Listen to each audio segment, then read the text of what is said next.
mention, if it's okay for you, that we're going to live stream it on the YouTube.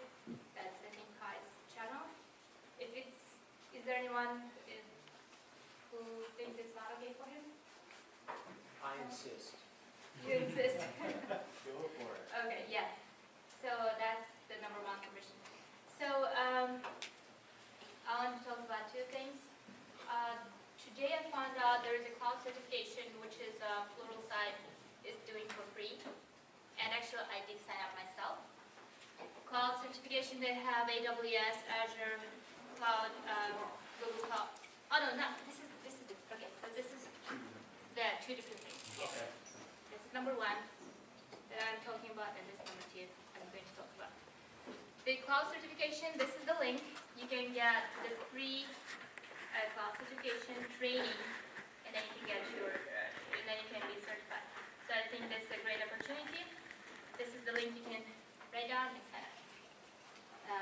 I found it on Pluralsight. And other free stuff from time to time? How do you? yeah, they do have from time to time. It's Do you get on a mailing list or something? no, if I find out or someone tells me, that's how I find out. Yeah, but I don't have anything like they don't know. Yeah, so this one, and I think they have like it for 1 month or something. I'm not sure if you're going to be able to do all 4 trainings because you have only a short window for 1 month, something. Yeah, it will be awesome, but target 1 at least. And number 2, there is going to be a developer week which is starting tomorrow at Austin, Texas. And especially if you are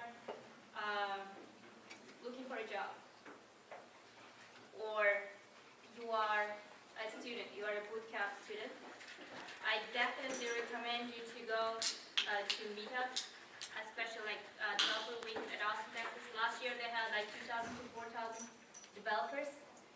It's like something that's happening only once in a year, and I highly recommend it because all the devs are going to be there, and you're going to have a lot of help. We do have a link. I have sent it for the free code camp members from Meetup a while ago. But if anyone here interested, I can send again, or I can just send to the mailing list that I have for Meetup. If you have RSVP as yes, I can just resend for those people who said yes. Yeah, do you want the link? You're so kind. Yes, I can send it because it was so long. I mean I cannot write it down here. Okay. Yeah, but you can find it from the Meetup group. It's in the past announcement. That's it, and yeah. And you want to say something? Before we started, I just wanted to clarify that what we present here isn't meant to be construed as financial advice, and that past results won't guarantee future results. Yeah, and we're here for the community, so mostly we do the tech presentation or anything, but we're here just to chit-chat, to know each other better, and for the networking, right? That's our something that we do. So if you want to present, or if you, for example, last time we had the Kotlin, and he's here. Yeah, he gave us a good lesson. But if there's anything that you would like to present, you can reach out to me, or you can reach out to any volunteers that in a free code camp or on the meetup.com. There, yeah. So that's it, yeah. And Kai is going to be presenting about a day trading, and it's going to take about 30-40 minutes, and then you're welcome to ask questions to each other, or if there are any projects that you're working on that you are stuck, and you can just talk to your neighbor. And we have some of, let's see who is actually right now a developer. We can see the hands so that you know who to ask for help. Yes. So, I mean, those hands are hopefully here if you have any questions for those who are looking for a job or have a project or something. Okay? So, yeah, bye. Thank you.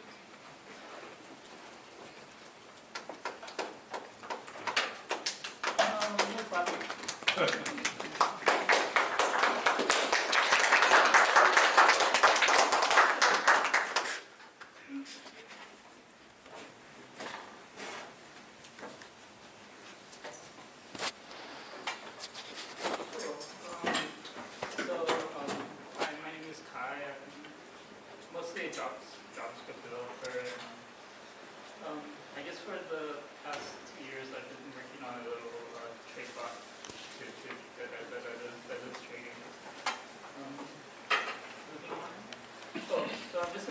PowerPoint presentation. It's probably just going to take like, I think like 10, maybe 15 minutes. Then give you a demonstration. Then I'm going to give you a demonstration of like how I run the bot. It's going to be, it's just going to be like this blue screen. It's kind of boring. I mean, it's just, but you just understand how I do it. And then after that, I'll just show you this dashboard I created, which explains how sort of explains what the bot does. Because a lot of times, like even myself, a lot of times I'm just clueless what the bot's doing because it's straight so fast. But yeah, so I'm Kai, and how I started my journey to being a day trader. Well, of course, you need to know some programming skills. And, as an undergrad, I was a little interested in numerical computations. And then towards grad school, I started doing scripting. I think I first started with this, and then went on to Perl and Python. Sorry. And most of the scripting dealt with like writing like simple scripts to like grab data from websites. Scraping like financial data from websites. It was pretty rudimentary, and it was very like the program will break down all the time, especially when sites like change their formats. And then eventually I got a job as a front-end developer, and that's when I started learning about data visualizations and dashboards and graphs. And that later ties in because one of the hardest aspects of doing algorithmic trading is like you can't actually visualize what your program is doing. I mean, you have an idea in your head what it's doing, but it's hard to actually see it. And at my current job, I like the SQL queries, which also ties in because the data manipulation, they get really a lot of times they get, I would say, they go over my head a little, but and it's kind of hard to write all that stuff in like scripting language, like Python. But in SQL it becomes much easier. Okay. So the idea I started with trading is you want to buy low and sell higher. I mean, if you look at this graph of this line, you see the green, and of course these are the dips that you want to buy, right? But if you just look at it, you have no idea where it's actually high. Like, is this point the high, or is it going higher? That's going higher. When it keeps going, you don't know when. The way to figure that out is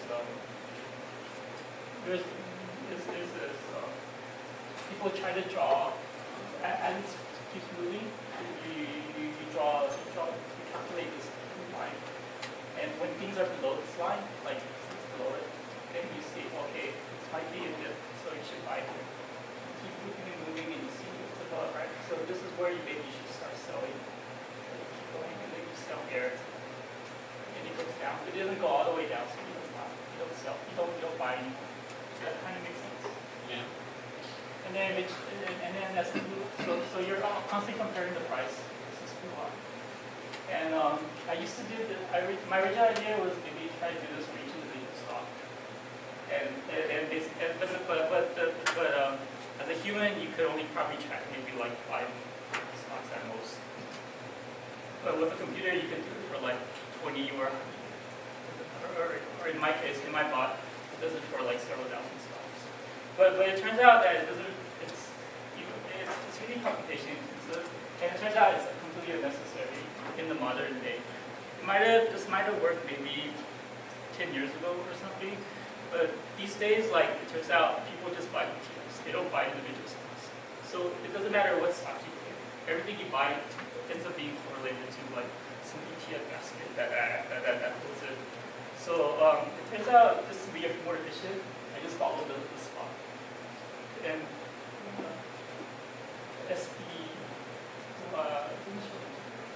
the ticker produces SPY. Yeah. It's the most widely tracked ETF in the U.S. stock market. Basically, well, I didn't know beforehand, but basically every single individual stock I try to buy, hope it will go up or down. It ended up always moving in the same direction. So what is SPY? SPY. It's the biggest. Just think of it as the biggest stock in this market. And whatever it does, basically, is what the stock market. If the market goes down, this will go down. If the market goes up, this will go Oh, up. okay, so just watch for that one. Yeah, just watch for this one. So whenever, so you draw the line for the spot, and whenever it goes down, that's when you start. I don't buy spot, but I bunch of other stocks based on machine learning. But I just buy it, and then when the spot goes up, and I start selling it, and you can make profit. And oh yeah, so the evolution idea was originally to do it. It was sort of a long-term plan. This was before I had a bot to automate the trade. So I would manually, like, at the end of every day, like, in orders to buy or sell. And because it was sort of time-consuming, the idea was to hold it for 30 days. And after 30 days, just sell. And then as I got the bot doing a lot of the work and automating it, I was able to do it faster. So just hold it over 1 week. And now at this point, it holds it. Well, ideally it would hold it for max 24 hours, but sometimes it would do a short term for just like a minute or more. The bot currently when I first wrote the bot to do the trading, it would do a trade like every 15 minutes. Then it got down to 7 minutes, and now it does it every 15 seconds. Did you do the bot yourself? Yeah. You automated your process with the bot? Yeah. And also this dashboard, I'll show you later, this gets updated every 15 minutes. I mean, if you wanted to, you could actually copy exactly the exact same trades I'm doing, like with a 15-minute delay. But it's probably not worth. Well, number one, the bot does around like on average day, it does around 500 trades a day. So it's like really time-consuming if you try to copy and do it like human. If you wanted to, you could. Like this is the. So this is actually buy sell history. And it shows the exact time it bought the games. And I actually have the exact prices that it bought and sold. And this is like here. So at like I think 7:44 today, so like one share of and I've actually and you can just copy this table and just copy it if you want. I'm just saying probably not very practical, but yeah. Yeah, so you can share your but probably it's private, right? Your GitHub. No, it's public. It's public. Is it public? Everything on this dashboard is public. It's actually because I'm a SQL developer. I wrote this is all in a SQL idea. It's a freely available data set. You can download it every 15 minutes and analyze it if you want. There's really no proprietary information in this. I don't think anyone can with knowledge of how a bot does the trade, can actually take advantage of it and try to. This is try to trade and take money from my bot. Because the volume of trade is so much. Right. Yeah, maybe they just want to, if you can write your URL. on the back on the whiteboard. Sure. Well, I'll write it later on. Just don't forget to ask me after the presentation.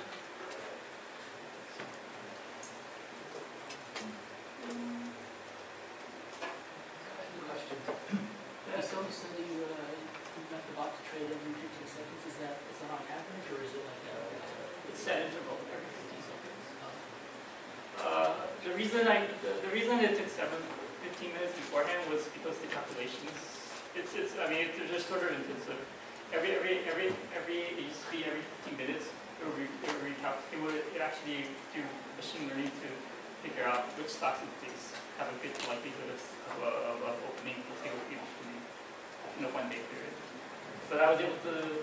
But eventually, I got better at writing in C.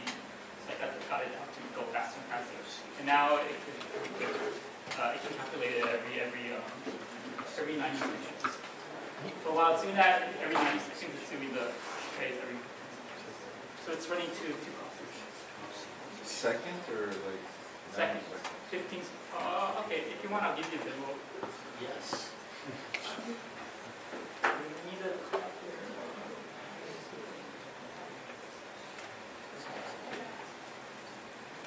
I think you have already done the hard work. You should build an UI and just sell your product as a trading bot.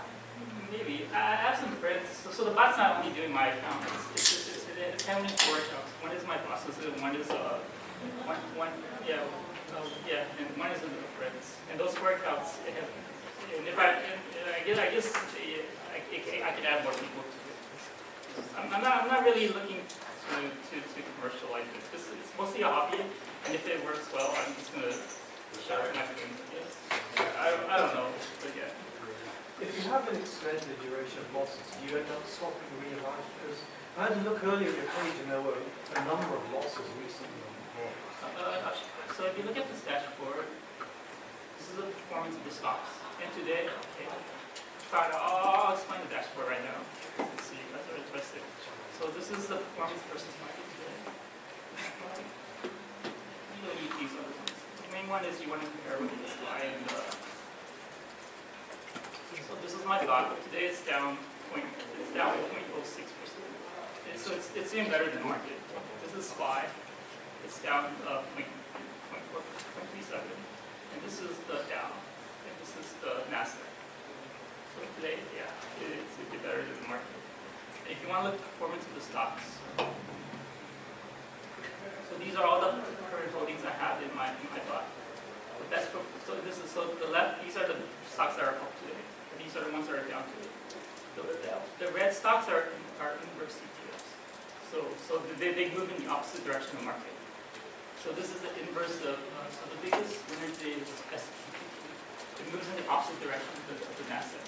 The Nasdaq, when you saw it here, right, it's like, it's the biggest loser, right? Because it went down so much, my inverse went up more. So that's the gains and losses of each of the slots I have. And currently I have around, I'm holding 120 stocks.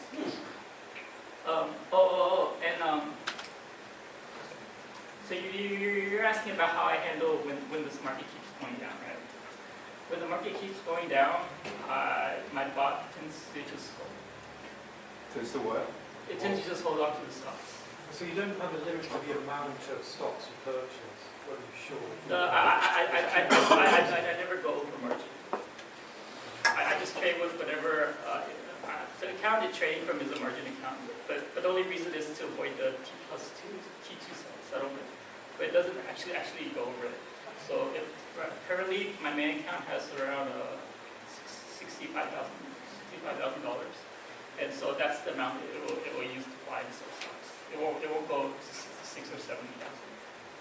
So if it's having like on a like full trade day, it would hold around 50% of it. So that's around like $33,000 in stocks. If the market is down, it's just gonna go up. And then hopefully eventually the market will go up. So What happens then? If it keeps running in the opposite direction, what happens? you just buy and hold because I'm not using leverage, you see. So I'm not that worried about it going down. It's eventually going to go up, right? And I guess you're just doing regular.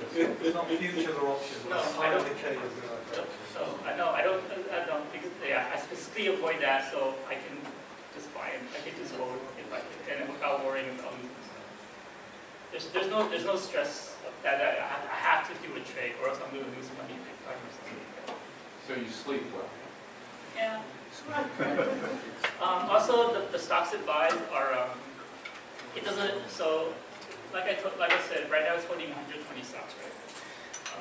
If it really wants, if it thinks if the market, the thing is it moves. It's a swing trader. It moves in the opposite of what human psychology is, right? If it goes down, it's gonna keep buying. Eventually, it goes down, it will reach capacity, and it can't do anything with the hold. But once it reaches capacity, it holds around like 250 stocks. But in order for hold that number of stocks, you have to allocate only a small percentage of these stocks. So that means each stock, it will only allocate at most like, I'll show you.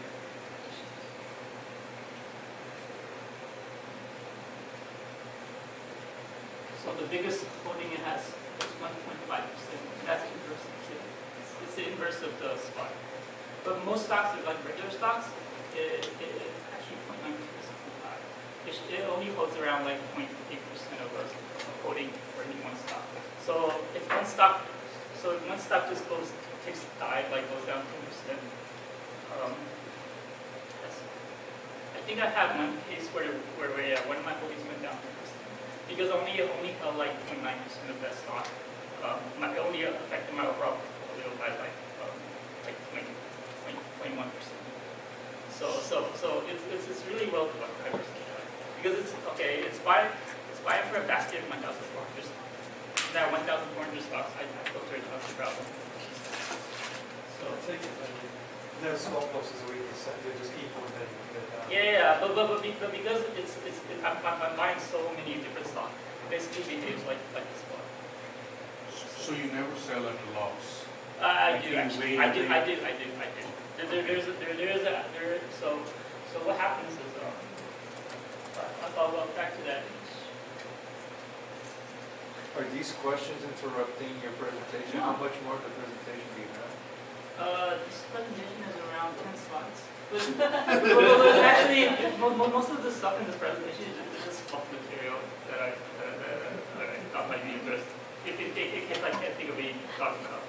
If you want to talk about things, then that's perfectly fine. But So you're not following any indicators, you're not? yeah, I do. Okay, well, I guess we get that. Yeah. So like I said, there's a blue line, right? So Wait, can you restate the question that you're answering right now? oh, he's asking like when do I actually sell the stock, right? When? Got it. In other words, what the trigger is, yeah. Yeah. Okay, there's actually two triggers. One is it calculates a limit order to sell a stock at a so you take a basket of 1,400 stocks. For each stock you calculate, it calculates a price. The formula calculated is proprietary. I won't discuss it much, but it will calculate the price it thinks that's reasonable it can sell within 24 hours. And once the figure has that sell price, it will do it for all 1,400 stocks. And then it back tests. It uses the same. It uses that. The formula for it changes every day based on some parameters what's going on every day. But once it knows what the parameters are for that day, then the formula is set for that day. Once that formula is set, it reapplies that formula for like the past 48 months over the past 4 years. So to backtest that sale price, how successful it was able to be. And that's done with some unsupervised. Once that's actually this is not related. Well, so once it does, then it picks like 150 stocks, right? Those 150 stocks, it uses that 24-hour sell price is one of the two ways it sells. So once it enters the position, it'll automatically put in a limit for that price. If that limit order is reached, then it will automatically sell. And if it does, then it's automatic profit. I can't tell you the sell price is typically around. It's around the profit margin is around 0.3%. So for each stock it buys, it typically buys orders lots in sizes of around $200. So if it buys and sells it, then it makes that's around $6. No, not 6. It's a subset of $1. It's like 60 cents? With the average No. sale price? I said With average not sale 3%, price. 0.3%. Right. Yeah, 0.3 times 2. Yeah, it's around 60 cents.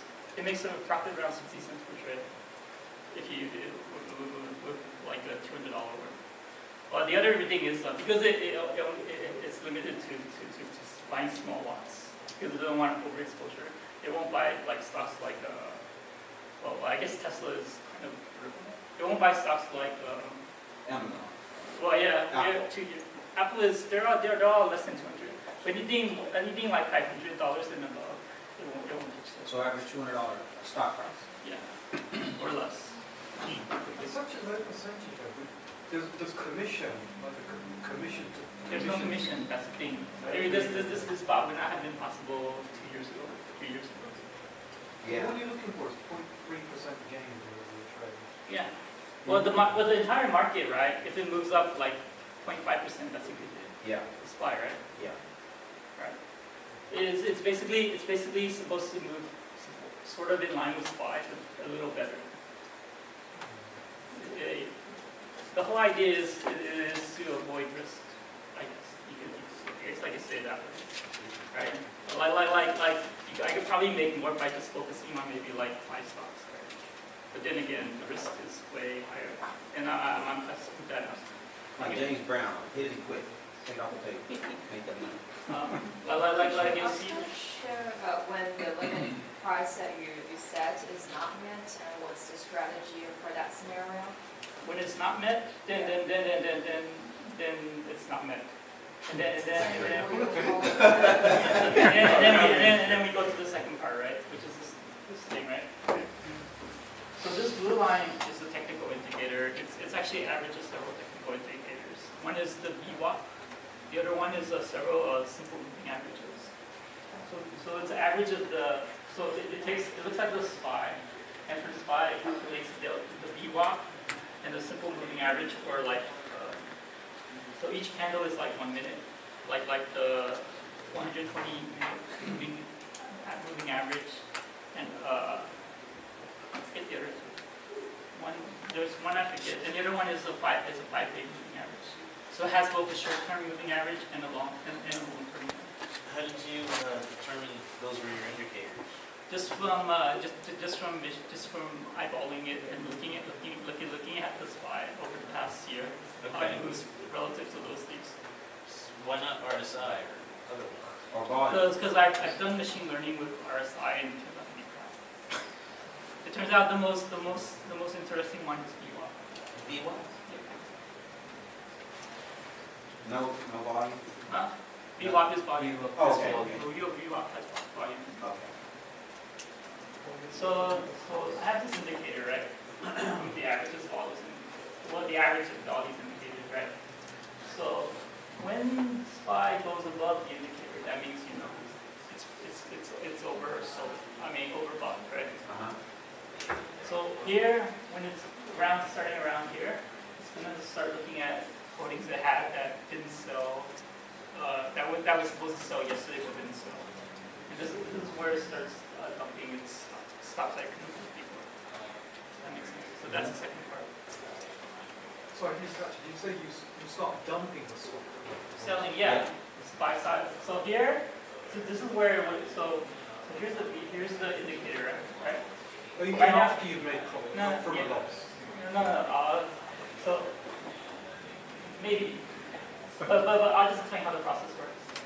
So you see, right now the price is below the line, right? That means the stock is. That means anything on the market is relatively cheap, right? So right here is where it will start buying from the 150 stocks that it filtered from machine learning, right? Every time it buys a stock, it will automatically set a limit order to sell it. Maybe that limit order will get filled or not. Hopefully, if it gets filled, I typically make, like I said, like 60 cents or $1. That's for profit limit, right? Or sale Yeah. limit? Yeah. Let's say this thing went to the end of the day, and a lot of stocks didn't hit their limit order. That's fine. That's normal. Actually, it's calculated to hit the next. Okay. So the next day goes around, and the market does what it does. Then a bunch of stocks still didn't hit their limit order, right? And so after the second day, those stocks are considered leftovers. So now we're at the third day, right? So we're still doing. If it's going down, it's still going to buy stocks. But once it goes up, up the line, then the stocks are considered expensive, right? So this is where it starts like selling stocks. Basically, when this line goes down, the bot will start. When this line starts going down and the prices are up, the bot will start start selling things that can sell before. But when the line goes up and the stocks are down, then it starts climbing. So it's just Sounds simple. yeah, it's just a percentage of what this line does relative to supply. If it's one way, then it increases the number of holdings it has. If it doesn't, then it decreases. And yeah. Okay. You said that you put like as soon as it purchases the stock, It puts in a limit order to sell it. it puts a limit order to sell it for profit, right? If the stock goes up, Yeah. it'll sell it once it reaches. No, that. if it reaches the price, the limit order, it will sell it. So it sets a limit. Let's say I bought Apple, for example. It's what, $160 or something, right? Let's say at $160 I bought it, right? As soon as I bought it, my program made me put in a sell order for, let's say $165, right? Let's say for the whole day, so if it ever reaches $165, it will automatically sell and I make in this case it will be a $5 profit. But if it doesn't, right, then you just keep going on next day. That brings me to my second question. So there is a sell for the profit. So if it, let's say, can I use just round their number? Let's say $1 and it goes up to $2 and you sell it. But I'm at $1. It won't because it didn't hit the sell price. But at $1, but then it goes to -$1, -$10, -$20. Then Am I still holding on to that stock? it will hold on to it until it thinks the market is. For how long? It's undefined. That brings me to my third question, because, so you said that $60,000, so you can say, okay, I don't mind $60,000, but let's say you're like, okay, but you go negative $60,000 now, because you wasn't no, you know what I mean? Yeah, so it lost money.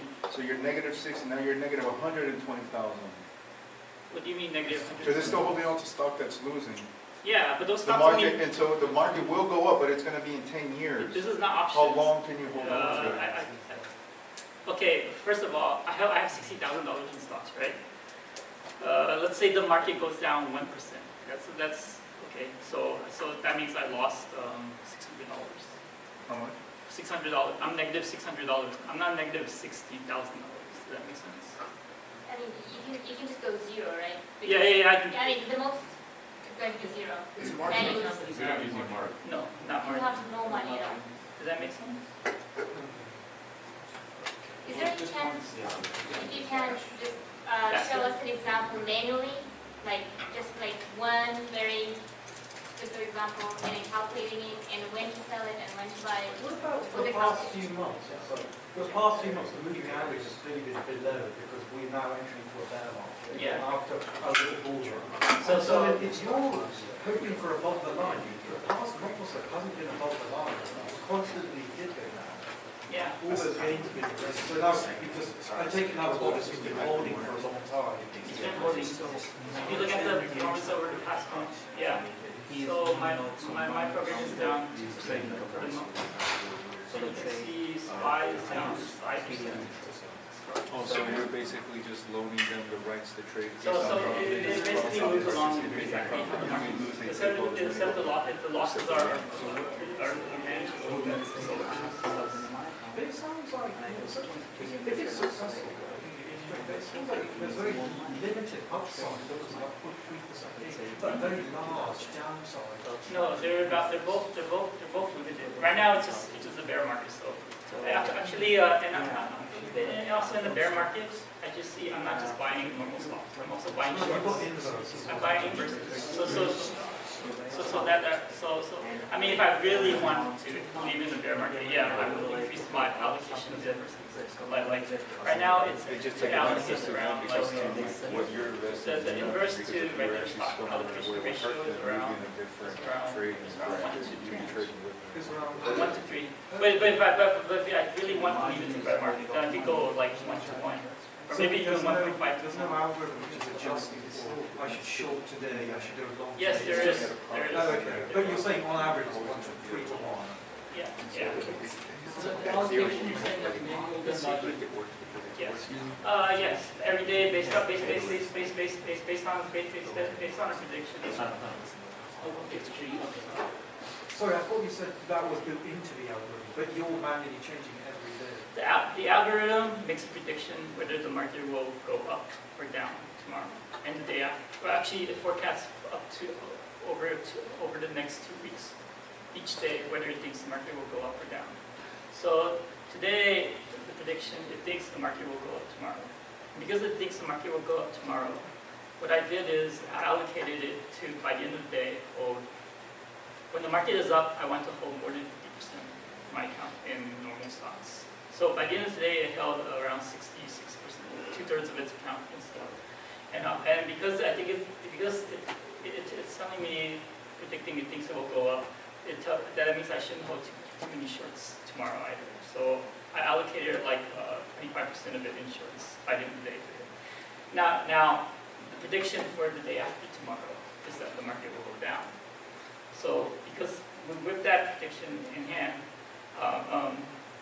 well, tomorrow when I do the allocation for the end of the day, what's going to happen is it's going to reduce its allocation in longs to 33% and increase its allocation of, increase it, today it decreased the allocation down to 20%. Tomorrow it's going to increase it to 25%. And these predictions are, so far, their historical accuracy is around 55%. So it's still just a little better than 50%, but yeah.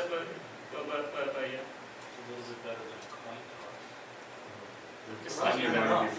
Yeah. If you can do 55, you're well out. It's, Long term. but it's made so far it's made around 36 predictions. So around, out of those, around 20 of them are 19, 20 something outside of tracker. Yeah, I mean, casinos, as you said, 55. Instead of looking at historic data, do you not take into account, or would you take into account things like what current time, what is the number of CPI, when's the next Federal Reserve meeting, CPI, interest rates? There's no user affecting this file, it's affecting everything, ultimately. Yeah, but no, I'm not sophisticated enough to do that with a lot. Yeah, you can read those before. I guess the big boys they probably have scrapers that scrape Wall Street rates to get what the immediate sentiment of the market is. But that doesn't mean I'm completely blind to it. Like intraday when if the stock suddenly drops 1%, then I'm definitely gonna go Google market news and then change it to the last hour, see if anything happened in the last hour like that. Then I'll see. And based on personal judgment, what I can do is I can halt trading for the buy. So even though the market is down, I think it should buy. I can just turn it off and say, okay, don't buy anything for this period, for like the next hour or so. See how the market does. So you're constantly monitoring them. Yeah. You have to. Yeah. The original idea was, of course, just have a bot. Automate does everything, then you just split it off. Actually, I've done it maybe like 4 times. Actually, just let it run and have and then leave the house, and so I have no access to stop it or anything. And then it worked fine then. But now I think it's still probably a bit risky. Even though my hope, but the hope point of the bot is to be able to do things like that because it has very limited downside. It doesn't go over margin, and it doesn't trade options or any kind of leverage. Besides leverage and versus ETFs, but those things it trades them within the ratio to regular stocks, so it doesn't. If the thing goes against the bets go against my way, the downside is not that bad. So in practice, you use this more as your assistant to assist your No, it's actually trade. It I mean, does you everything. follow it. The only thing I can do is put in some parameters in the morning Okay. to tell it like how much to allocate, how much allocation should build towards the end of the day, in anticipation how the market will move tomorrow, or stop the bot. There's also a panic sell button. If I think the market is way too high, or somebody or I can tell it to just start dumping stocks Yeah. at a profit. Those are the three things I can do, but most of the time it runs by itself. Most time you set it and forget it. Yeah. Okay. Well, I'm monitoring it. Yeah, I set it and I'm monitoring it, but I'm actually doing any active thing to it. I thought you said you set the parameters every day. Yeah, so that's it. Well, that's very active, but. Yeah, that is active. That's very active. Okay, during the morning, yeah, I'm actively doing that, and then, but So it's more like, it's somewhat of an assistant to guide your, you set the parameters, and it assists your otherwise judgment if you want to switch gears. not really. I can't really switch gears. I can just halt trading or tell it to start the Well, that's what I mean, Yeah. that's what I mean by switch gears. But I rarely do that. Yeah. I did set sometimes early on, like the first like 3 months. I realized every time I did it, it was a poor judgment call on my end. It turns out, the main advantage of this thing is it has no emotion. So yeah, emotions tend to get in the way of how the traders. So where you have it now down to 15 seconds, it's evaluated. It may or may not make a trade every 15 Yes. seconds. It may pass and Yes. fold. It may, okay. And which platforms are you using for your data warehouse and your trading desk? I use a TDMA Ameritrade API. Okay. I can give you, Direct access. huh? You direct access trading. API. Oh, the API. It just HTTP requests. Okay. If you learn You say TD, security. Ameritrade. Yeah, TD Ameritrade. Do they charge a maker and taker fee? No, zero cost, $0 trade. What? Couldn't do this year ago. Well, today is profitable, like you say. Okay. Huh. So you don't need a data warehouse. They are your data warehouse. So, Yeah. well, I have my I mean, you say you SQLite. download it, but I download and run everything in this. My data warehouse is a SQLite database. yeah. So you're not using a live data stream kind of. You don't use it live. Just every 15 seconds. I refresh the codes. Okay. So, Where do you run the back testing? Backtesting, it's also done in SQLite, and it's written in like I say, the glue code is JavaScript, right? Grab data from the internet, and then the JavaScript basically used to grab data from the internet and put it into SQLite database. That's the whole point of it. And then for the for a lot of the CPU intensive calculations are done in C. And the back end, everything is, there's no libraries I use. Everything is written custom in-house. I mean, use a Tableau. I don't know what that is. I mean, use an Excel. I mean, just straight. I don't know any of these things. I mean, The only thing I know is the API, is the JSON API. Okay. TD Ameritrade trade Just program me down to the bare metal. See, and give me an API, and then get it back. Yeah. so where are you hosting this? Is this? No, just running Oh, off this the is- laptop. oh, it's laptop. Just running off the laptop. Oh, Yeah. okay. I mean, but for your dashboards though, Huh? your dashboards. The dashboard is just hosted, the dashboard is just a static website. There's actually no server behind it. It's just a GitHub page. And what my bot does is every 15 minutes, it will re-upload to the SQLite database. Oh. So what is this dashboard, which is, this is a completely static website. And what it does is,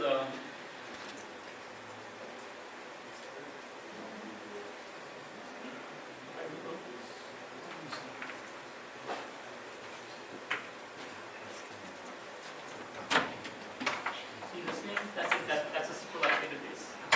It's just a static asset. It just downloads it. Then, so this dashboard is basically running SQLite in the browser. And how big is the data? The database is around,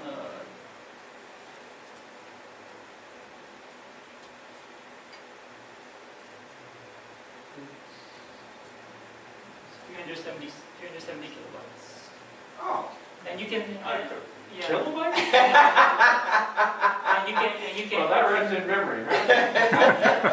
and there's a, Runs on your watch. Did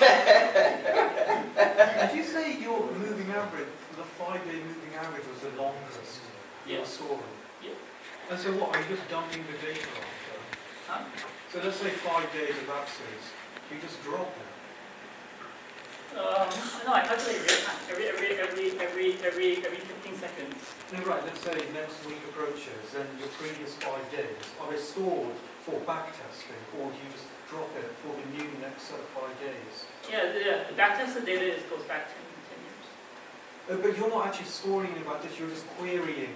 No, it's and stored then in, trade every it's stored, the backtesting, it downloads it and stores it in a SQLite database. in that 370 No, kilobytes. this is just the dashboard data. How much is your, Oh, okay. your historical data? Historical Your data? big SQL Okay, data? the one that stores the 10 years of historical data for all 1,100 stocks, that's around 250 megabytes. Megabytes. Yeah. So that fits in there. There's actually, it runs to, it runs to 3 processing stages. The first stage is to download the historical data, that's 250 megabytes. The second one is to calculate the 24-hour sell price, right? Once it calculates that, it has no real need for once it calculates that, yeah, once it calculates that, it needs some data from the back 10 years for backtesting, but not every single day. So once the second stage, it creates a new database with the prices stored and the data necessary for backtesting. That one's around 12 megabytes. And then finally, in the third stage, is the execution database. That's the one where it calculates the trades and everything. It stores all the trades. And that one's also around 10 megabytes. And then finally, every 15 minutes, it will generate a dashboard database that it uploads to. And that's 370 kilobytes. Is there anything special about SQLite that is the reason you use it over some other SQL data? If I use my SQL, right? I can't run my SQL in the browser. So that means I will have to host a server somewhere and run it. Right? This is completely maintenance free. Right? The only maintenance for this dashboard is, like I say, re-uploading the SQLite data every 15 minutes. It's web assembly. Yeah. So it's running a web assembly compile version of SQLite. And you can run SQL statements. I mean, it's not a complicated server at all. But you want to see all the trades I made today, right? Select everything.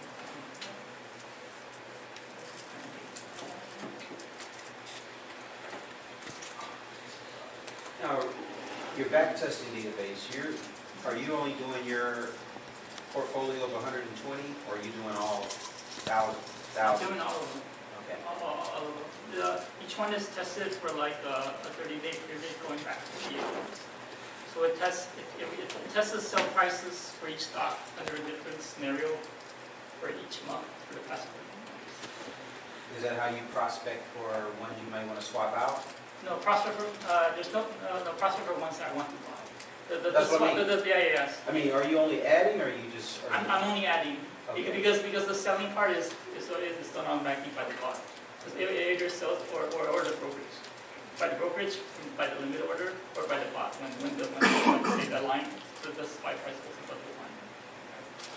The only things I determine is from the backtesting is which stocks to buy. Right. When the condition is right. I mean, so every 15 seconds, every 90 seconds, it calculates the stocks that it thinks it should buy, right? That doesn't mean it's going to buy them.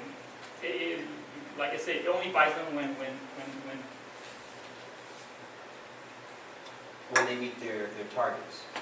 And it's multiple triggers. It could be price, it could be No, price. it only buys them, like I say, When it hits the when the spy is below the Yeah. These green regions are only times it would usually go. And these red regions are the times it would sell. Yeah. It would dump stocks. But the stuff is all done without any real calculation. The calculation is, if they're in the green area, you're just trying to figure out which stocks you think you should buy. And that's what the fact is. Why is the green stop not going with mine? Oh, it was just a limitation of paint. Okay, so it's filled the green all the way. Yeah, it's supposed to fill it all. It just, you know, I'm not a very good PowerPoint presenter. I'm not very good with graphics. Well, Do you with have- Photoshop. Do you have a target specific sectors, i.e.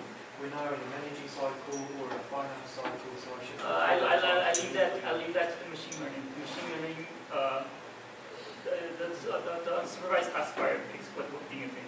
And I can tell you some interesting things about the things that this is. I have two quick questions. One, like how does, okay, so how does TD Ameritrade make any money if there's no commission on trades? Pay for order flow. Wait, what? Pay for order flow. They get a kickback from the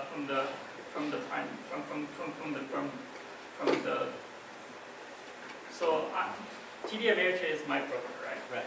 TD Ameritrade actually also has another, above TD Ameritrade is another broker that brokers to TD Ameritrade. Okay. And they make money, and they get kickbacks from that broker whenever orders from you and me go through. That's how TD Ameritrade makes money. Okay. So whenever you buy a stock, Uh-huh. TD Ameritrade's broker will actually pay TD Ameritrade a fee to get. So what happens is there's a bunch of like super brokers that are buying that are competing for TD Ameritrade and Sparksuite and E-Trade's business. The way they compete for it is they offer a kickback to those brokerages every time. Well, if you Google Robinhood, then Okay. just Google Robinhood, Okay. and then you'll figure it out. Right. Okay. I see what you mean. I guess the other question I had is like, have you thought about applying the same principles to like the crypto market? No, because I wouldn't make any money from the markets. Yeah. Commission. To be eaten up in, Well, because all of those exchanges have their own fees. Yes, yep, crypto. especially with this, with high volume like you're doing, yeah, it would be. Yeah. Oh, It's designed to be a low risk program, and as a low risk program, you know, it won't work in high condition trading and markets. okay. And going to your thing about which sectors to pick, so you can take a look at what machine learning thinks is good for hot sectors.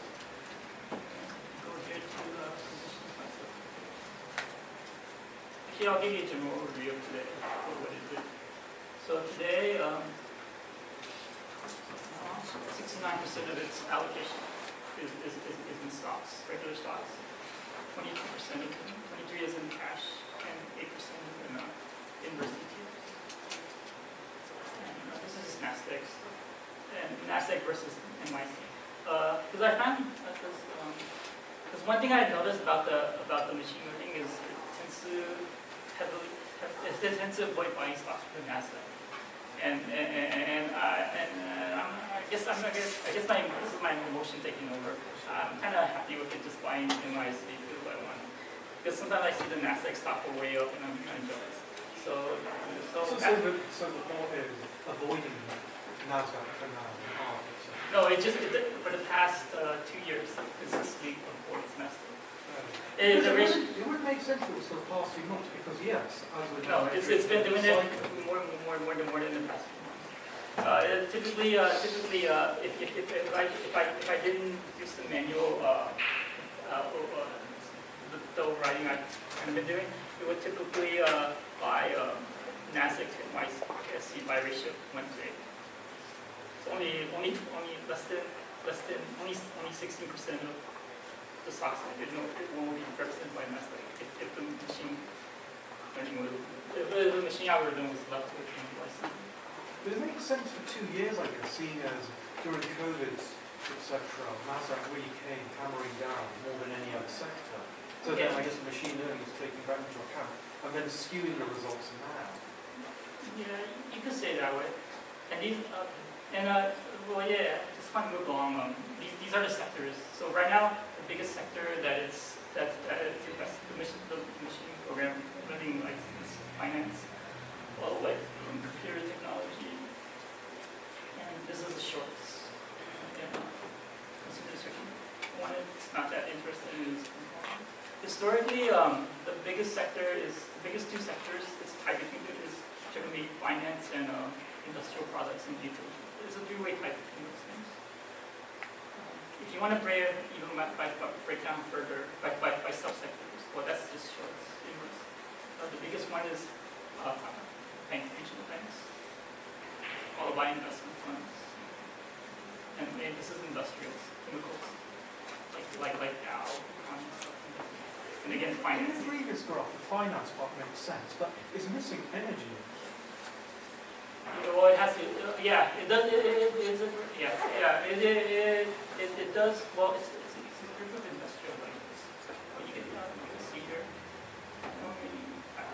I don't see energy, but it does tend to have a lot of utilities, like electric utilities. But those are more consumers rather than energy producers. So yeah, just insight. If you want to if you don't trust your emotions and just want to listen to the machine telling you, well, don't take this as advice. But if you just want to follow what my machine is telling you, Attendees is saying you should just buy boring stocks like yeah. I think it's right about not buying NASDAQ. It actually thinks very poorly of most meme stocks like Apple, Google, Amazon, the FANG companies. It thinks very poorly. It never recommends them. Does the algorithm take market cap into account? Yeah. No, it's a part of the filter. Because like I say, because my margins are 0.3%, and one thing that I don't want to get hit by is like big spreads, right? If I buy something at like if something has a spread of 5%, then it's going to wipe out my margins. Like the people are willing to buy, So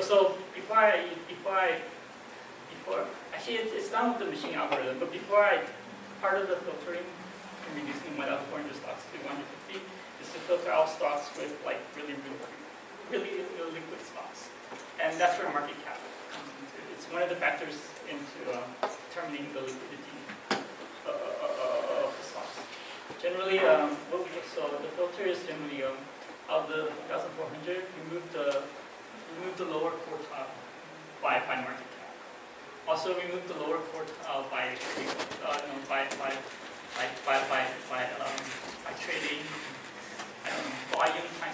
by trading amounts. So it immediately gets rid of like the lower half, the 400 stocks that tends to have low volumes or low market cap. And yet it dislikes the high market stock. It dislikes high market cap stocks. Like No, it likes them. But I thought you just said it dislikes them. No, it dislikes the FANG companies. That's what I said. But they are the highest market cap companies. Yeah, these 40 of them. It's not because I don't know. Maybe because market cap for some reason classified as losing. Maybe not, or maybe just because they're I'm actually sort of curious what's going on in the classifier. All I know is the only thing I know is it's been backtested. So from that compared to data, what it's performed historically over the last 4 years, classifier sort of finds and a substantively optimal sort of pick of stocks. That's the only thing. But I have no clue why it doesn't like those high stuff. Let's say, I believe you may have an eager question on that end over there. Could you talk less about that, a little more about the data engineering? Like, what's the API you're using? Are you using modules to simplify, or are you using key modules? So this is an example of their API to get quotes, right?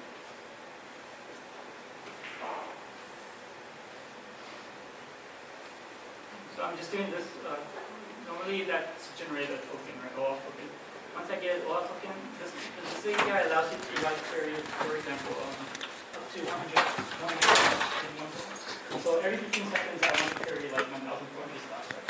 So I make this API call around I make 16 of these calls every 15 seconds. So for example, if I want, you can query multiple stuff, like one Apple or Google. And those are the up-to-date, real-time prices, Yeah. and they're not delayed. Yeah, and this is the And call. you get that for free? Yeah, it's free. And this is, so what my computer is actually running this. This is sort of the raw HTTP request that my. Why get it paid for the real-time price? You do usually, but, and if that happens, then this happens. But it turns out you can, TD Ameritrade is kind of nice, they provide it for free. Yeah. So, It's not technically live stream, Which is what everyone's going to play this. but it's close as an approximation. any data for free. So if I open an TD Ameritrade account, what's the minimum to open? So this is the actual HTTP request that I should have made. We can do No, that. I don't want to show you my secret. but that was the HTTP request that my JavaScript blue code makes to TD Ameritrade, for example, take quotes. So you just see the parameters, not the cookie? Can we do it on Postman? I can mind. But, so, isn't it, there's two types of quotes, right? There's the bid and ask spread, that's the level 2 quote, or there's the last trade quote.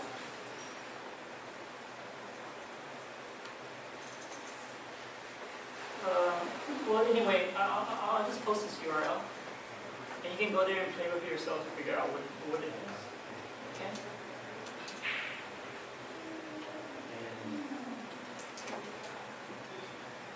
Where is the dairy posted?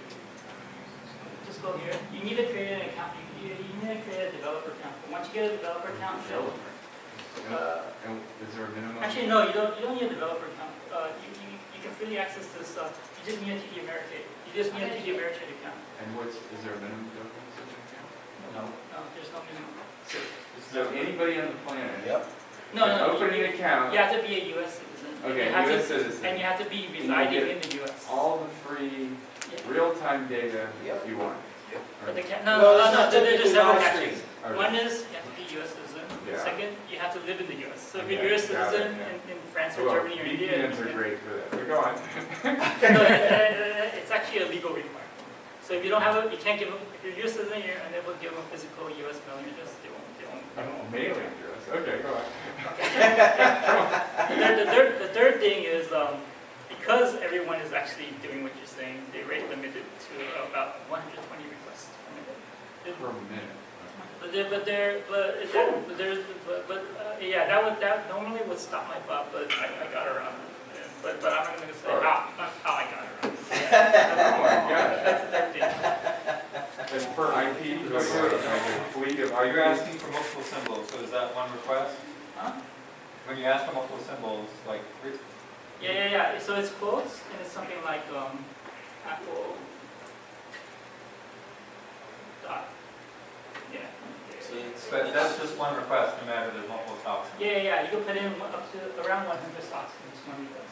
So like I say, I make around 16 requests every 15 seconds. Well, this account's a pattern day trader, right? Yeah. So then there's a $25,000 minimum Yeah. to do this, Nope. Yes, that's true.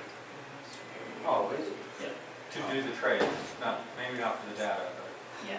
For the trades, for the data, yeah, there's nothing on it. So how often you make US? Per second? You're asking for 100 stocks? Well, just to get the quotes, Yeah. I'm making. Well, actually, it's 20. Just because sometimes there's a lot of times it fails and they have to retry. So around 20 every 15 seconds times 4. That's around 80 requests just to get stock quotes every minute. Every minute. And that's more than No, the advertised rate? Huh? That's more data. No, that's actually less than 1. Why do you get around it? The other thing is the other thing is every morning. So the back testing, it's calculated every like after the market opens when the data is sort of filled in the early market. And in order to do that, you need to make that one to get the historical data right. You come into it for one stock at a time. So you have to make 1,200 requests. So if you want to do that in less than a minute, then you have to like figure some. That's just the last day's historical data, because you're storing all the other shit. Yeah, So how long has the bot been running as of now? 2 years. 2 years. And over a 2-year period, you've got 55% success rate.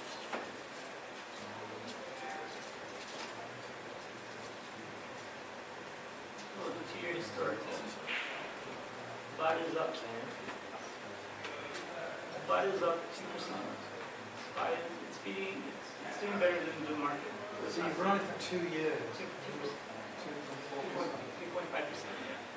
So I know Spy hasn't done so well for the past 2 years, but if that's annualized, then it's still For the 1 year? starting against it. And for the 1 year, it's down 2%. And SPY is down 13%. So then go back to the 2 year. Wasn't it during the boom, the index was up and the bot was down, the level market index? The what? If you go further back, there, it's like that. Isn't that? Yeah, this is, before this, it was, yeah, there was a, like from here down here. But it already went past that. Well, actually, no, I'm not sure. So this date here is March 21st. But so going out a month, going back a month, the index is up and the bot is not matching the index performance, right? Go back a month. No, right there. Right here? Oh, Yeah. The index is the market bot here. So the bot at this point it was up 6%, and here it was up 6%. Yeah, the booms.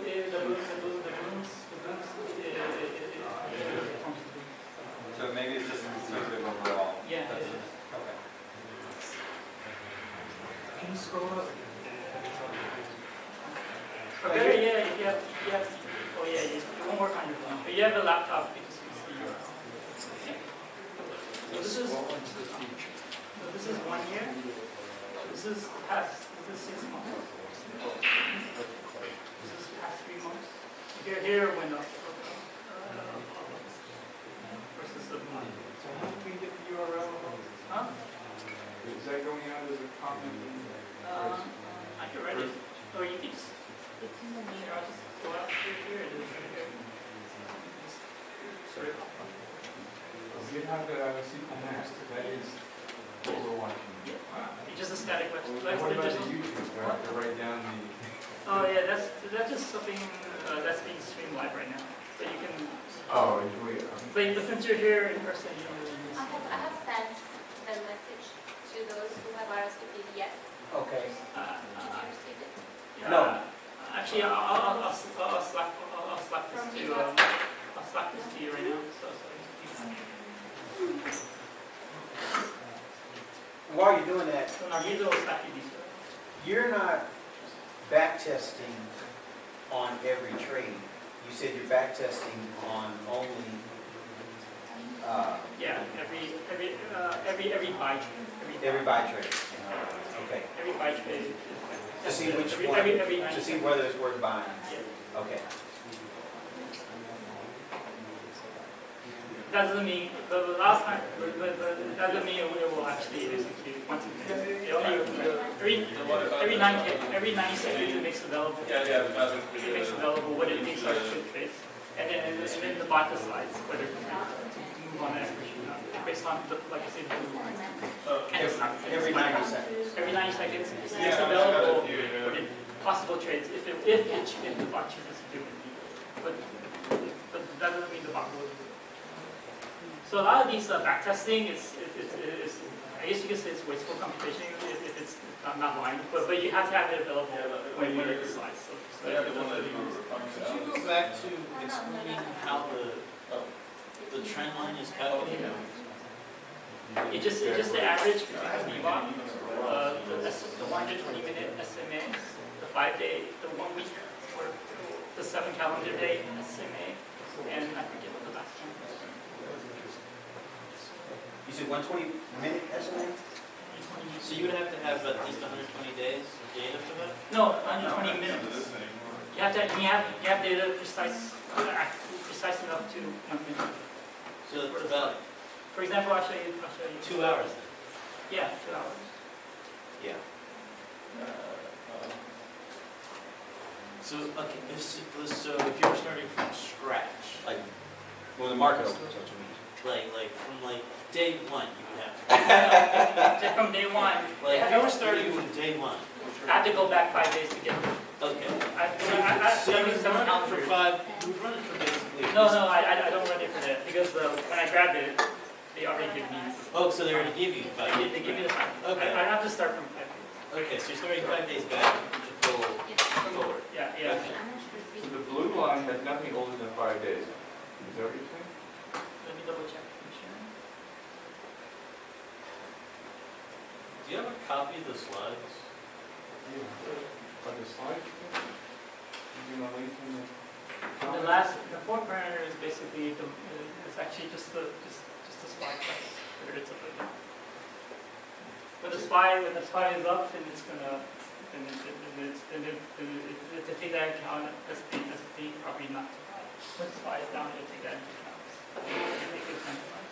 Those are the four parameters. Only into account 4 years worth of data. For back testing, So you got the not for Well, buying. accessing the overall algorithm just for specific No, purchases. yeah, for specific. Well, our is specific. Each purchase it makes, that purchase has been back tested for 4 years. Okay. So, But that's not, but that purchase is not the actual purchase. That's just a potential purchase. Okay, each potential purchase has been back tested by 4 years of data.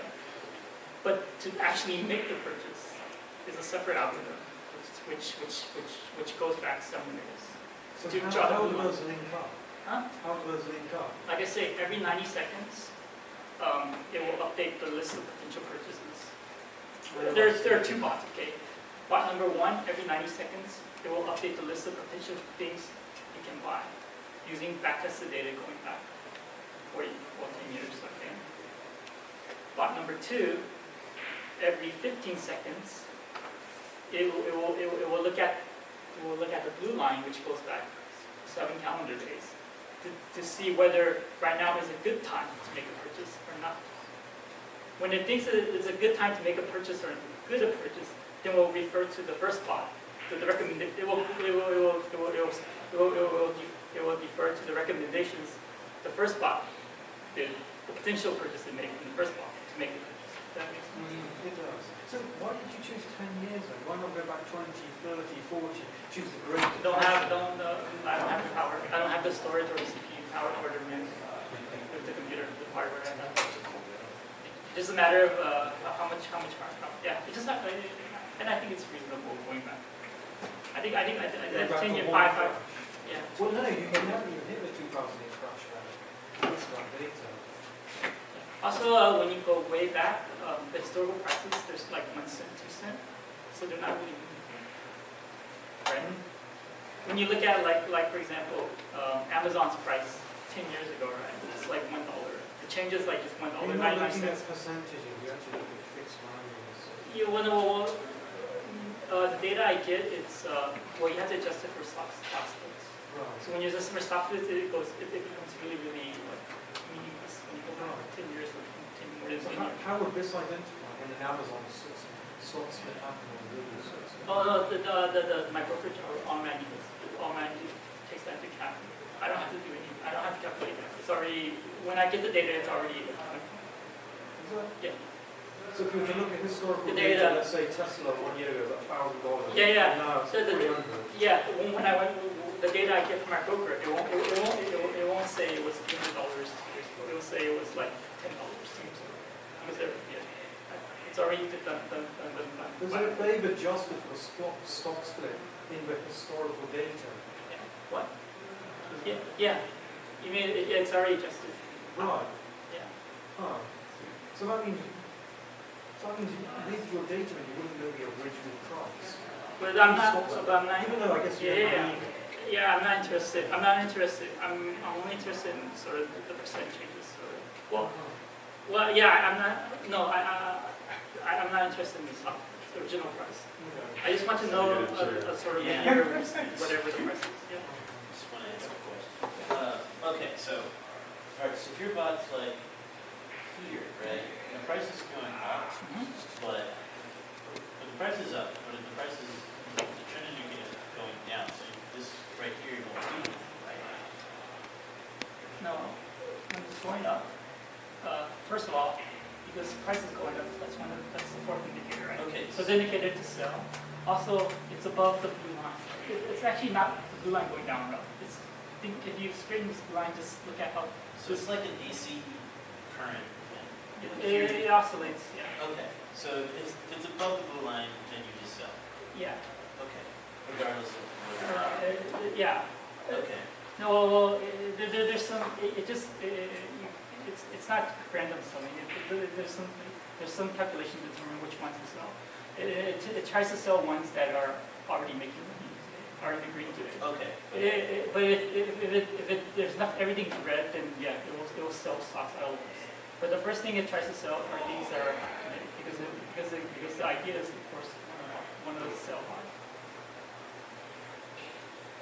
And also, and the other thing is, it's not just today. It turns out, like during the beginning of the trading, right, bot has very little information about what it bought and sold today, right? Yeah. So it actually keeps track of its buy-sell history at 7 calendar days. Okay. So it looks at the past 7 calendar days. It takes the average of the price of how much the price they used to buy the stock, and average of the price to sell. So you have like multiple things to track. So when it's going, when it's above it, it goes back. It looks like the past 7 days. The average price for all the stocks it has, the ones that have the highest percentage change above the average will sell. Okay. So that's 4 indicators plus history plus back testers plus. And that's for about 1,400 stocks. And the way I generate the 1,400 stocks, it's S&P 500, Yeah. the Russell 1000, Yeah. and plus the top 7% of ETFs. That's how that's it. Okay. Wow.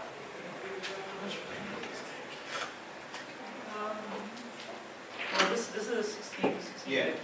gig. Yeah. notebook. Oh, have you also heard of Gecko, or is this JavaScript framework that does this? A good deal of that for you?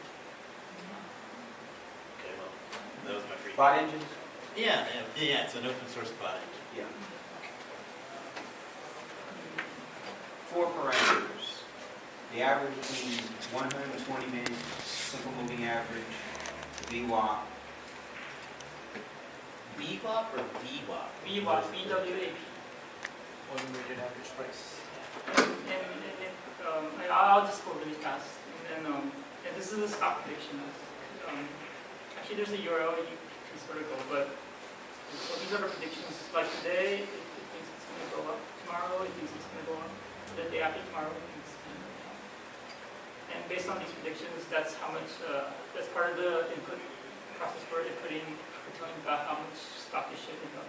So because tomorrow it's going to go up, I told the stock today, bought today to like build up its position to 60%. And yeah, executing the ideas. Never trust your model based on it. You always. So when I first started out, I only used 5% of my account. Because if I lose 5%, well, it's painful, but it's not super painful. It ran around with me. After 3 months of not really losing that much money, or actually 3 months of doing okay, not losing money, I increased it to 20% from trading 6 months to 50%. And after a year, I let it trade money. And dashboard visualizations, I do most of those. And you have to be extra careful about programming errors. So I made several coding errors where it went over the 1% a lot. stock. But luckily I was able to reverse those and fix those. There hasn't been a catastrophic programming error, thankfully, that we did something that was successful. But you have to always be vigilant about errors. And a lot of computation deals, TD Ameritrade's APIs, it's actually really, it's a bit flaky. A lot of times it will fail, timeout or fail for no reason. So, and a large block deals with handling timeouts and doing retries every time. And I just go to Q because I think you guys are tired by now. Would you say this account for like a 99% uptime, or has it been extended beyond what you would anticipate? No, that's a 99 because it's on my book, right? And I there's sometimes occasionally I would menu something. Like when it would do a huge buying spree when the market dips. Sometimes I still have human emotions. I get nervous, so I'll hold the trading and maybe like, and then just to recheck my code and then just to wait 5 minutes and see what the market does, and then restart. So if I did intervene, it could go to 99%. But sometimes I wouldn't. Do you anticipate you move from your standalone system to getting this in the cloud, or? Yeah. Got it. Yeah, it can be automated. Yeah. And maybe I will here or something. Do you have to, I'm assuming you have to pay taxes, right? Yeah. How does that work? So for the last year, I only did trades in my Roth account, so that's free. It's only this year I started doing it in a regular account, so I'll deal with that end of this year. But I have no experience. Oh, so wouldn't it be preferable then to only trade ETFs? Because when you trade on stocks and electronic PEA compared to trade ETFs on index funds. What do you mean by thing? What do you mean the spread? At the end of your tax line. Oh, I didn't know that. It's really the ETFs are taxed differently from the stocks. Yes. That can affect your profitability. I'm not sure. I'm sure that's true. I didn't know it, yeah, but I'm pretty sure that's true. An ETF versus a stock? No, so they're both, Asset should be an asset to me, I mean, like. they're both taxed, but like capital gains. Yeah, which is taxed as income. They're different, there's sometimes ETFs that aren't, like a gold ETF might not be tax incentive because of the commodity. But a stock ETF would be like a stock.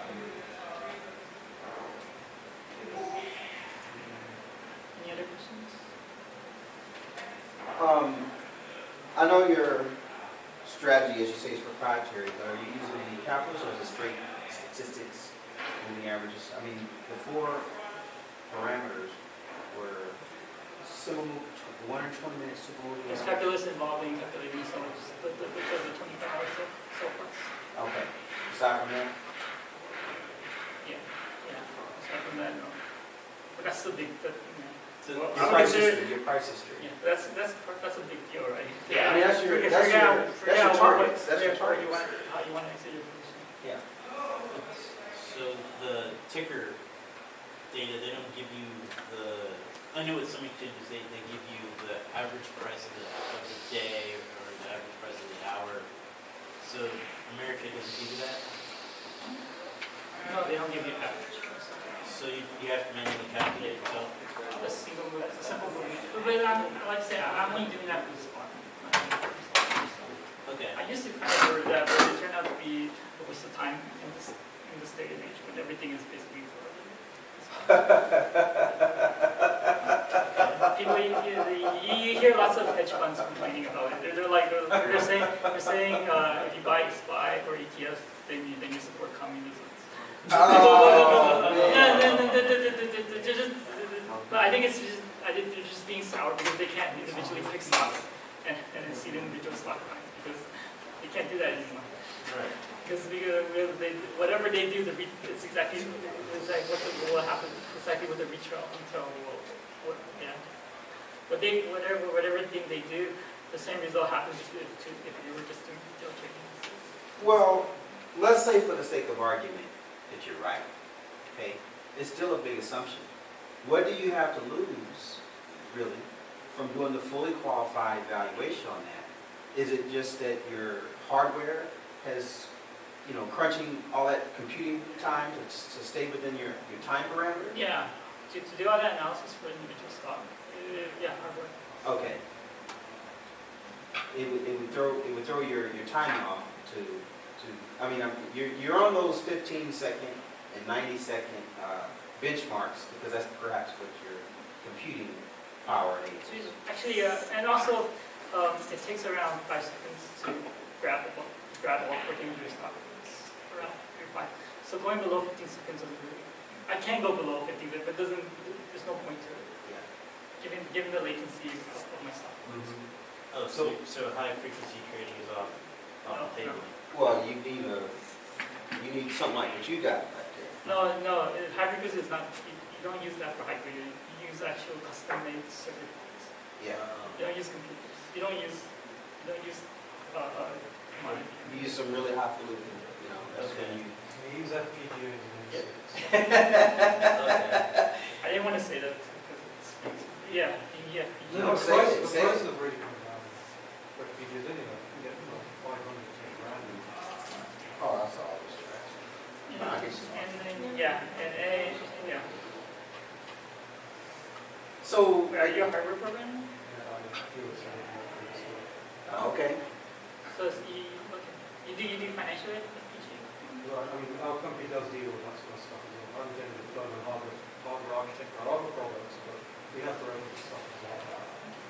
You tie in some fiber systems? Sorry? Yeah. You tie in some fiber systems? No, we build dedicated products like FPGAs for specific,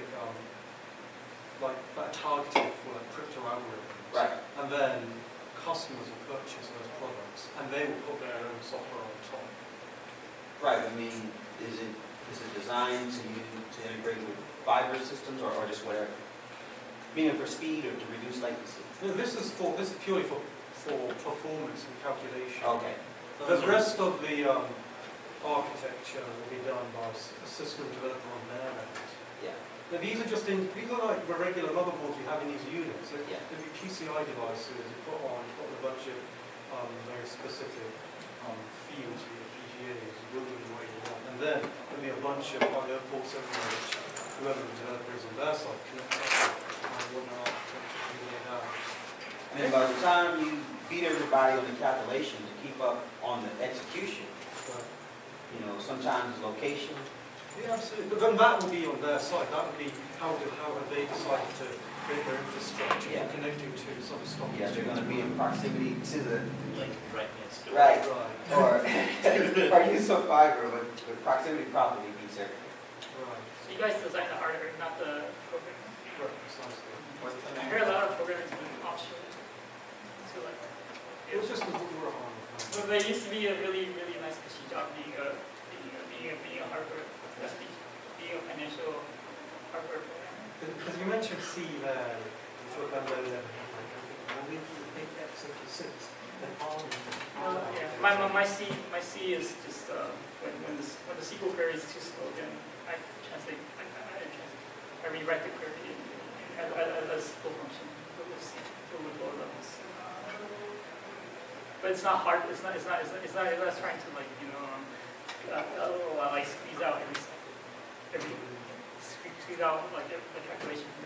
Because these PCs are PCs, the processors aren't designed for the calculations we're targeting for these sorts of processing. They're very general purpose instructions for running everything from communicating with pieces of memory to display. The things that you're after, you do a very dedicated microprocessor, and then you can get significant processors nowadays range extremely widely from lower end, which is still be much better than a regular PC to very high end. So you chose C because of its performance with hardware over other? Because sometimes the SQL query is just too slow. Oh. Okay. But you're using JavaScript for your. Like for example, which is kind of C-based. No, sort of. Yeah, sort of. I wouldn't say. I mean, completely, it's got its own layers, but I'm just saying it's as closest to, versus PHP or, something else. It's closer. It's like this for computer. Like. Not anyway, This this is is, C and JavaScript, very different. well, I'm just saying, in contrast to others that may have more layers. But JavaScript's also JavaScript is scripting engine. C is like a compiled language. But you can't run C on a browser, True. so JavaScript is the closest cousin. C++ would be close. I think the closest would be what you mentioned before, WebAssembly. Because that can run directly, there's dedicated process instructions for running WASM. WebAssembly. That does have actually, it's not quite, it's around 4 times slower. Which, WASM. 4 times slower than It's on, I've done some comparisons with using a C compiled machine learning thing and a neural net and a WASM compiled neural net. And the speed difference is around a factor of 4. So C is 4 times faster. C is always going to be Yeah. faster than anything else. For example, this thing is written in C. This is the classifier. This is the one you classifier use. Well, your WASM is probably faster than your JavaScript. If you've written in JavaScript. Well, it has to be in WASM because there's no JavaScript to target for the SQL lines. For the dashboard, right? Well, there's ASM factor.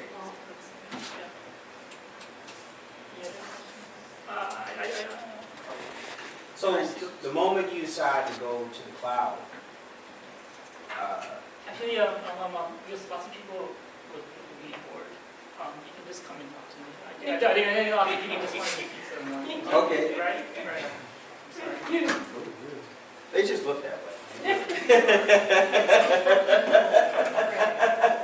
think I'm really bored. We'll be closing out at 9, so you can talk to each other, communicate, and ask questions. And then you can close it. Could I get a copy of the PowerPoint? I haven't used it. And the I have sent an email to those who have RSVP'd as yes to this meetup. Oh, you said no? Just RSVP. I just walked in. I can't. Oh, you walked in. That's okay. You got 5. Yeah, you can here. I'll write my email. Okay. So those who just walked in, you can I just email saw me, it on the ask website, me. I'm like, that looks cool. Let me do that. Yeah, I can send the link. And Okay. Yeah, you I see- probably I don't see. want random I news see, sticks right. in your computer, right?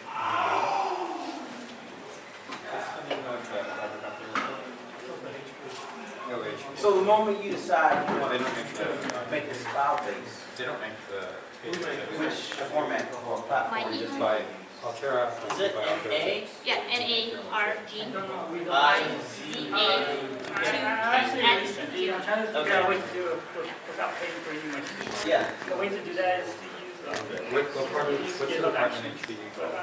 but they have a time limit of 45 minutes. And it takes around, What was the question? What department are you? actually, Yeah, I yeah, didn't know. I didn't know if you does use that. because they're out. We also have our self-exchange dedicated for Brazil. GitHub Actions, yeah, okay.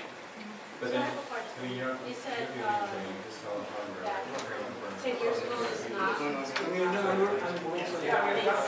Yes, the commissions for trade, which was around 6 years ago, has been around. That's just because we do a variety of things.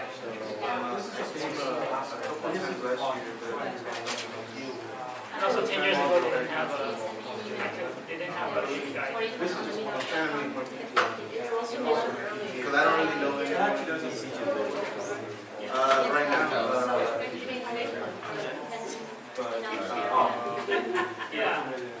Yeah. Because you're avoiding risk. Pretty much. It's like variable. So now it's like Oh, yeah. Yeah. I never understood about that. Just lower your expectations. Yeah, Yeah, well, I have, I actually, Not expecting this to but now I saw from this website, from they'll give you like a fixed file and the assets. If you can do 1% a day, But then you can't. well, no, say you can't, look. If you do 1% a day for 1 year, you will be richer than Jeff. I understand, look, you get 0.3% average increase on every given trade you mention, right? You do 3 of those a day, you're in the game. If you do 0.3% a day, And that's what you you said. double your money. And that's what you said. There's actually two. So, if you're doing that 3 times a day, I know you're doing it umpteen times, you're not always getting the 0.3, that's your average. But it should equalize out somewhere in there. You know, I'm doing the math on it, right? Yeah, but you also have to take into account that it's not all winners. There are several first losers as well. And yes, So you have to deal with 0.3% is your average though. So that counts for you. It's about average for the profitable trades. Oh, for the profitable trade. I have a question. So over the past year, your account has grown 5%, or you made a profit of 5%? Over the past year, your account has made a profit of 5%? Over the last 12 months, I think it was down like 20, so like 2% or something. Yeah. You can double check. So you've been losing. No, 1 year? Yeah. Over the past year, it's down. No, but like, I just yeah, that's pretty much. Yeah. Or found like, yeah, because